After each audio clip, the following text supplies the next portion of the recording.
So, yesterday a new Xenoblade Chronicles X Definitive Edition trailer dropped, together with a bunch of information from the Japanese Xenoblade X website, as well as a new blog post released today, giving us a much better look at all the new changes that were made for this Definitive Edition. In this video I'll be going over the 10 biggest changes that have been made compared to the original Wii U version of the game, going over all the new information that has dropped so far.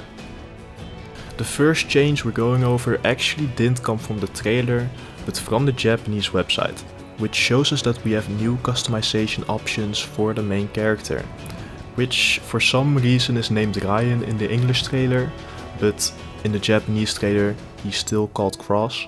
But as for the customization options, everything looks slightly different of course because of the new models for all the characters.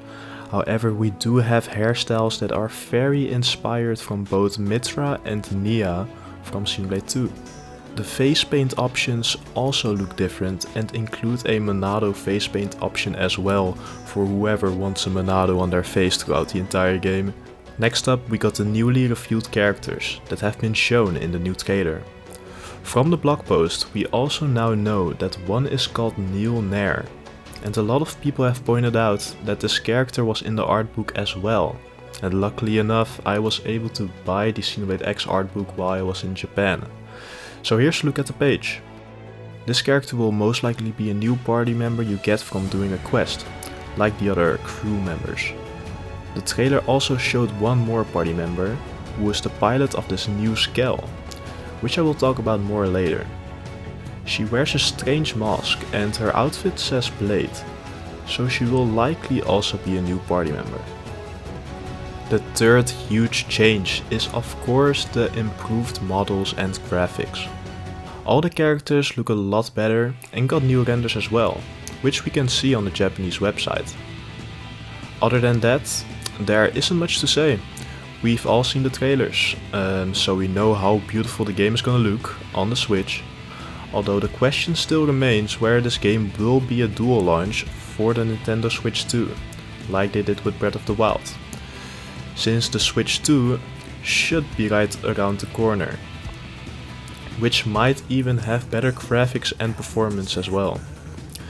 Either that, or they might add an update with improved performance for the Switch 2, like with the games on the PS5 with updates for the PS5 Pro, but we'll just have to wait and see. Now this fourth change is probably the most important change they had to make, the revamped combat UI. For the people that don't know, the Wii U version had very small text in a lot of their UI, and this was especially annoying during combat. Just look at it. You're gonna tell me I'm gonna read this shit while I'm fighting a big ass monster? Yeah, this was one of the biggest complaints for the Wii U version. Now all the fonts are bigger and more readable, which was the biggest issue, but not only that, every UI element looks a lot cleaner and is arranged better. And they added an overdrive guidance section, which shows what art combinations have certain effects. It can also be toggled off, making it a great quality of life feature. At number 5 we have some new and reworked features, starting off with the follow ball, which now also brings you to the items you need for certain quests, which was confirmed in the blog post. From the blog post we also got a new combat feature that has to do with the green bar on the combat UI. The feature is called Quick Recast and it allows players to shorten the waiting time for arts, which makes it easier to respond to soul voices from allies. This to me seems like a great add-on, as it allows for quicker and more art usage.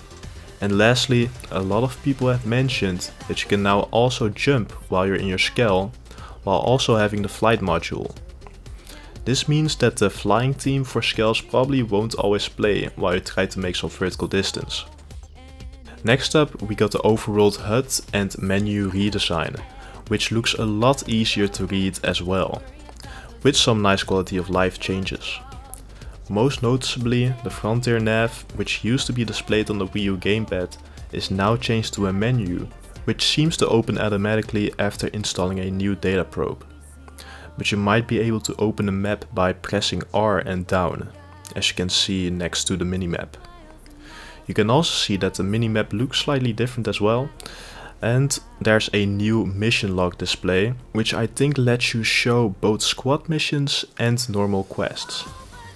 Now let's talk more about those new Skells we saw, starting off with the Skell that the new character was piloting. The blog post as well as Nintendo on Twitter have told us that this new Skell is called Verheersvelg. I have no idea how to pronounce this name.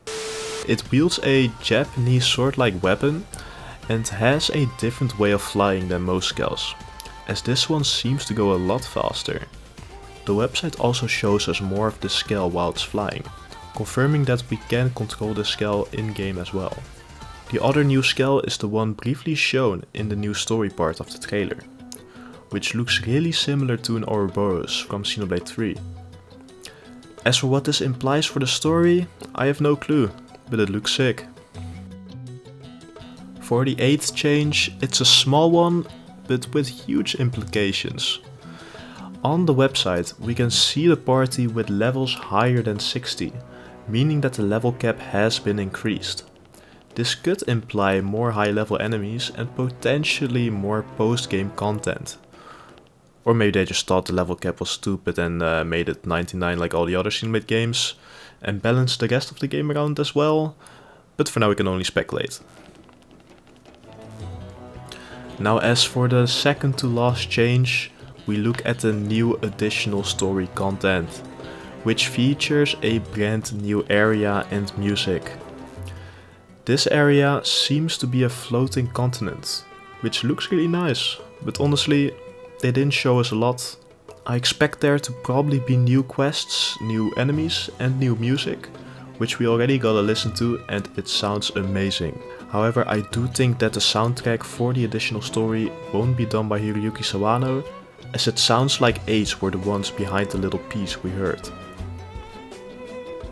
Which brings me to the final big change for the definitive edition, being the brand new story we will be getting. This story will include a new character that we saw with Lau on the beach, and I am very curious as to what this story entails. Will it tie into the rest of the Xenoblade trilogy?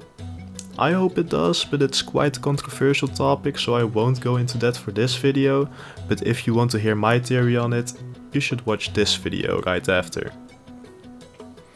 But that was it for the 10 biggest changes that we know of right now for Xenoblade Chronicles X Definitive Edition. Thanks for watching till the end. If you enjoyed this, make sure to leave a like and subscribe while you're at it. Only 3% of my viewers are subscribed. Only 3%! Can you believe it? You can change this today. We're very close to hitting 3000 subscribers, so it would help out a ton.